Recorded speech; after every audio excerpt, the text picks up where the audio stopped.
படங்களில் முன்னணி ஓட்டக்காரர். ஹாலிவுட் பட உழைப்பை தமிழ் படங்களில் நேர் செய்தவர். பார்க்க பார்க்க பிடிக்க வைத்தவர். இவரது இயக்கப்பட்டியல் 2015 நின்று போனது நல்ல பட ரசிகர்களின் சாபம் என்றுதான் கூற வேண்டும். ஆனாலும் சிலருக்கே வாய்த்தது போராட்ட குணம். தனக்காக அல்லாமல் பிறருக்காகவும் எளிமையானவர்களுக்காகவும் உழைப்பவர்களுக்காகவும் முன்னிற்பது காலத்தின் அவசியம் அல்லவா? இவர் பார்க்காத சங்கங்களே இல்லை எனலாம். நாமெல்லாம் நம் பிள்ளைகள் சாமி போட்டோ என அதை செல்போன் ஸ்கிரீன் சேவரில் வைத்து கண் விழித்தால், இவர் தினமும் தன் செல்போன் வாயிலாக வரும் பிரச்சனைகளின் முகத்தில் விழிப்பவர். தன் போராட்ட குணத்தால் அன்பையும் பகையையும் ஒரு சேர சம்பாதித்துக் கொள்பவர். ஆனாலும் ஒரே குடும்ப உறுப்பினர்கள் தான் என்பதால் நாளை பகை மாறி அனைவருக்குள்ளும் நேசம் பூக்கலாம் அல்லவா? நற்கனிகள் விளையும் என்ற நம்பிக்கையோடு பேச அழைக்கிறேன் தென்னிந்திய திரைப்பட தொழிலாளர்கள் சம்மேளனத்தின் தலைவர் திரு R.K. செல்வமணி அவர்களை.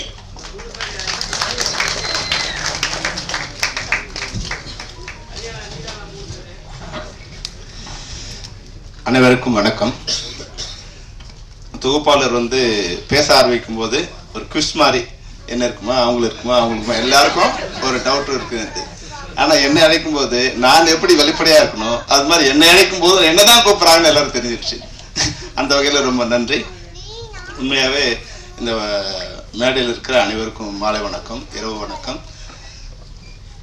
படம் ஆரம்பிக்கும் போது நான் படத்தை நான் பார்க்கவே இல்லை. இதை பற்றி எனக்கு ஒன்றுமே தெரியாது. தேவானி ஃபோன் பண்ணாங்க, படம் பார்க்க கூப்பிட்றாங்க. பேரரசு என்னை இருந்து கூப்பிட்டு வந்தார். நான் அப்போ சொன்னேன், வேறு யாரோ இப்போ ராஜா வேறு கூப்பிட்டாருன்னு. இல்லை சார், அதுவும் எல்லாம் ஒன்று தான் அப்படின்னாரு. ராஜாவாக தான் எனக்கு தெரியும். இங்கே வந்து தான் சிவா ஆர்வகம்னு வேறு பேரில் படம் இருந்தது. உண்மையாகவே இந்த படம் சாங் பார்க்க ஆரம்பிக்கும் போது ஒரு ப்ளசண்ட்டாக இருந்தது. ஒரே இறைச்சலமாக இதுமாக இருந்த படத்தில் பார்க்க ஆரம்பித்த ஒரு 1வது நிமிஷத்துலேயே அதுக்குள்ளே ஆடியன்ஸை உள்ளே எடுக்கிற மாதிரியான ஒரு ஷார்ட்ஸ் அழகாக இருந்தது.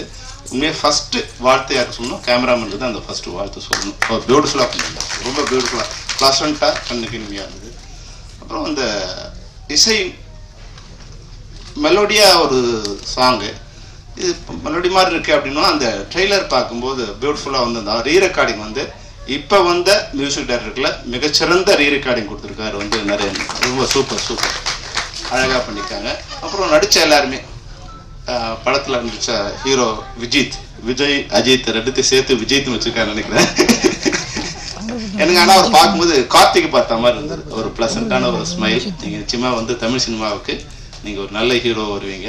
நிச்சயம் இப்படியே நீங்கள் ஒரு அன்பாகவும் பணிவாகவும் இருக்கணும். எவ்வளோ உயரத்துக்கு வந்தாலும் தேவயானி மாதிரி நீங்கள் 100வது படத்தை தொடர்ந்தாலும் வாசலில் நின்று வரவேற்ற ஒரே ஹீரோயின் தேவயானி தான். அது மாதிரி நீங்கள் வரவேற்கலாம்னு பரவாயில்ல, வணக்கம் சொல்லணும். நீங்கள் 100வது படத்தில் எங்களுக்கு வணக்கம் சொல்லணும். அவ்வளோ அழகாக இருந்தது. அதுபோல் ஹீரோயின் பேர் கண்மணி, அழகான தமிழ் பேரில். ரொம்ப நாள் கழிச்சு ஒரு பேர் தமிழ் பேரில் ஒரு கண்மணின்னு ஒரு ஹீரோயின் பார்த்தோம். ஒரு ப்ளசண்ட்டான ஃபேஸாக இருந்தது. இல்லை, இந்த படம் நம்ம சொல்லுவோம் நல்ல படம் வரணும்னு. ஆனால் நல்ல படத்தை ஓட வச்சா தானே நல்ல படம் வரும். இப்போ இந்த படம் பார்த்தோம். நிச்சயமாக ஒரு சமூகத்துக்கு என்ன மாதிரியான ஒரு படம் வேணுமோ அது மாதிரி ஒரு படம் பண்ணியிருக்காங்க. இந்த படத்தை ஓட வச்சாதான் நல்ல படத்தை அடுத்தவங்க எடுப்பாங்க. இல்லைன்னா வேற மாதிரியான படங்கள் தான் வர ஆரம்பிக்கும். ஒரு கமர்ஷியல் அப்போது படம் எடுக்கிறவங்களை திட்டி பிரயோஜனம் இல்லை. நல்ல படங்கள் வரும்போது அதை பார்க்க வைக்கிற இல்லை பார்க்குற ஆடியன்ஸ் இருந்தால் தான். இப்போ சொன்னாங்க, தேவயானி சொன்னாங்க, நீங்கள் ஒரு ஷோவில் எடுத்துட்டாங்கன்னா அது யுவராஜ் கையில் இல்லை.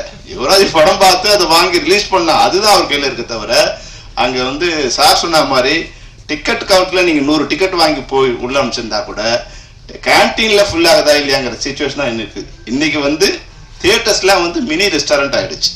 ரெஸ்டாரண்ட்டில் என்ன பிஸ்னஸ் இருக்குது அந்த பிஸ்னஸ்க்கு ஏற்ற மாதிரி தான் படம் ஓடுது. அப்போ அதுக்கேற்ற மாதிரியான படங்களை தயாரிக்க வேண்டிய சூழ்நிலை இன்னைக்கு திரைப்படத்துறைக்கு இருக்குது. நீங்கள் ஒரு நல்ல போஸ்டில் இருக்கீங்க. அவங்க சொன்னார் நீங்கள் ரொம்ப பணிவான பெண் மட்டும் இல்லை, தீயா பரவக்கூடிய ஒரு பெண்ணும் இருக்கீங்க. தயாரிப்பாளர் சங்கத்தில் இருக்கீங்க. தயாரிப்பாளர்கள் நினைச்சா அவங்க ஒரு அணியாக இருந்தாங்கன்னா அவங்கள யாராலையும் ஒன்றும் பண்ண முடியாது. உற்பத்தி பண்ணுறவங்க அந்த படத்தை தன்னோட உற்பத்தி பொருளுக்கான விலையை நிர்ணயிக்க முடியாத 2 பேர் தமிழ்நாட்டில். ஒருத்தன் விவசாயி, இன்னொருத்தன் திரைப்பட தயாரிப்பாளர். வந்தவன் தான் விலை சொல்லுவான். இவ்வளோ கஷ்டப்பட்டு நான் நாற்று நட்டேன், களை எடுத்தேன், தண்ணி பாய்ச்சினேன், அறுவடை பண்ணேன், கொண்டு சேர்க்குறேன்னா அதுக்கான விலையை விவசாயி நிர்ணயம் பண்ண முடியாது. அதுபோல் தயாரிப்பாளர் 10 வட்டிக்கு வாங்கினேன், 5 வட்டிக்கு வாங்கினேன், இவ்வளோ கஷ்டப்பட்டேன், இவ்வளோ நாள் எடுத்தேன், இந்த படம் இவ்வளோ செலவாயிருக்குங்க, இதுக்கான விலை இவ்வளோ அவரால் சொல்ல முடியாது. இந்த 2 பேருமே தமிழ் மக்களை வாழ வைக்கிற, இல்லை சிந்திக்க வைக்கிற, இல்லை சிரிக்க வைக்கிற 2 இடத்துல இருக்காங்க. ஆனால் இவங்க நிலைமை வந்து இன்னும் படு மோசமான நிலைமையில் தான் இருக்குங்க. இதை சரி பண்ணணும்னா உற்பத்தியாளர்கள் ஒன்றிணைந்து அது விலையை, அந்த சக்தியை ஒரே சக்தியாக நீங்கள் மாறினீங்கன்னா, தமிழ் குமரன் இங்கே இருக்காங்க, எங்களை திட்டாதீங்க. என்ன உங்களுக்கு வந்து நான் நிறைய தடவை சொல்லியிருக்கேன், இந்த நீங்கள் நிர்வாகத்தில் இருக்கிறதால, இப்போ தேவானையெல்லாம் வந்து நிர்வாகத்தில் இருக்கிறதா சொல்கிறேன், நிர்வாகத்தில் இருக்கிறதால எங்களால் ஏதாவது உதவி பண்ண முடிஞ்சா எங்களை கூப்பிட்டு சொல்லுங்கள், இல்லை எங்கள் மேலே தவறு இருந்தால் எங்களை கூப்பிட்டு சொல்லுங்கள். நிச்சயமாக இந்த தமிழ் சினிமா நல்லா இருக்கணும்னு தான் நாங்கள் போராடுறோம். எங்களை காப்பாற்றிக்கிறதுக்கு மட்டும் இல்லை, தமிழ் சினிமாவை காப்பாற்றுறது பல வகையில் நான் திரைப்பட தயாரிப்பாளர் சங்கத்துக்கு உதவியாக இருந்திருக்கேன். நிச்சயமாக இனிமேல் இருப்பேன். அதனால் நீங்கள் எது சரி எது தவறு நீங்கள் முடிவு பண்ணி எங்களை கூப்பிட்டு நாங்கள் வந்து பேசுவோம். தவறாக இருந்தால் எப்பவும் திருத்திக்க தென்னிந்திய திரைப்பட தொழிலாளர் சம்மேளனம் தயாராக இருக்குது. அந்த வகையில் இந்த படத்தை ஓட வைக்க வேண்டியது உங்கள் எல்லாருடைய பொறுப்பு. ஏன்னா உண்மையாகவே வந்து அவ்வளோ அழகாக அந்த படம் பார்க்கும்போது, தேவயானியமெல்லாம் பார்க்கும்போது ஒரு ப்ளசண்ட்டாக வனிதா பேசும்போது சொன்னாங்க, ஒரு ஆட்சி மாதிரி வர போகிறாங்க. நிச்சயமாக நீங்கள் கடைசி வரைக்கும் நீங்கள் வந்து சினிமாவில் இருந்து நல்ல இருந்துகிட்டே இருப்பீங்க. ஏன்னா நீங்கள் எப்படின்னா ஒரு விஷயம் உங்களுக்கு சொல்லணும்னு நினைக்கிறேன். இப்போது தமிழ் சினிமாவில் வந்து இப்போது நான் ரோஜாவை லவ் பண்ணி கல்யாணம் பண்ணுறேன். அப்போ வந்து அது ஒரு பரபரப்பு செய்தி, அது ஒரு பரபரப்பா அப்பா ரோஜா சொல்ல முடியும் கல்யாணம் பேசி இருப்பாங்க. அப்போ குஷ்பு சுந்தர் கல்யாணம் பண்ணாங்க, அது ஒரு பரபரப்பு செய்தி. ஆனால் உங்களுக்கு மட்டும் ஷாக்கிங் செய்தி. நான் சொல்லக்கூடாது, நான் ஒரு பெரிய இடத்துல இருக்கேன் நடிகரோட, அடி பாவி இப்படி பண்ணிட்டாங்க. அதான் வந்து யாருமே வந்து நீங்க வந்து எதிர்பார்க்க முடியாம ஒரு ஷாக் கொடுத்தீங்க. அந்த வகையில வந்து உங்களுடைய கல்யாணம். ஆனா அதுக்கு பிறகு வந்து உங்க வாழ்க்கை இருக்கு இல்லைங்களா, நிச்சயமா நடிகர்களுக்கு மட்டும் இல்ல, தமிழ்நாட்டில் இருக்கிற பெண்களுக்கே நீங்க ஒரு உதாரணமா இருக்கீங்க. அந்த குழந்தைகளை எப்படி வளர்க்கணும், அழகுங்கிறது வந்து வெளிப்புறத்துல இல்லை, மனசுல இருக்கு, மரியாதைங்கிறது மனசுல இருக்கு. அந்த குடும்பத்தை அவ்வளோ அழகா நீங்க வந்து கொடுத்துட்டு கடவுள் வந்து உங்களுக்கு 2 அழகான பெண் குழந்தை கொடுத்துருக்காங்க குழந்தைங்களை. உண்மையாவே வந்து நீங்க வந்து உங்க தம்பி பேசுறாரு, பேசும்போது அவர் உங்க மாதிரி தான் நான் பார்த்தேன். அவ்வளோ அவங்க அம்மா இருந்தா எப்படி ரசிப்பாங்களோ அப்படி ரசிச்சிங்க நீங்க, அவ்வளோ பெருமிதமாகவும்.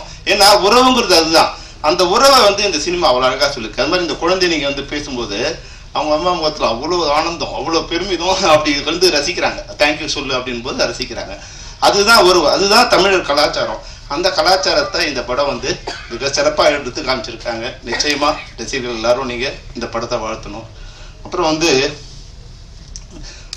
பேசாம இருக்கிற குழந்தைங்கெல்லாம் இல்லை பலூன் பிஸ்கட்லாம் கொடுப்பீங்க. நாங்க உட்காந்து பேசாமலே இருந்தோம், ரொம்ப நேரம் பேசிட்டே இருந்தோம். எங்களுக்கும் பலூன் சாக்லேட்லாம் கொடுப்பீங்கன்னு நினைச்சேன், அது கொடுக்காம விட்டீங்க.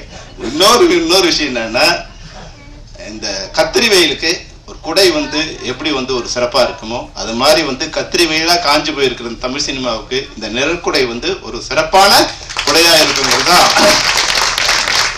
அது மாதிரி அண்ணனுக்கு தம்பிக்கு ஒரு வாழ்த்து, அது ஒரு வேண்டுகோள். நீங்க சிவப்பா இருந்தீங்க, கருப்பா இருந்தீங்க, இப்ப தூய்மையா இருக்கீங்க, எந்த வண்ணமும் இல்லாம தூய்மையா இருக்குங்கிறது எங்களோட ஆசை.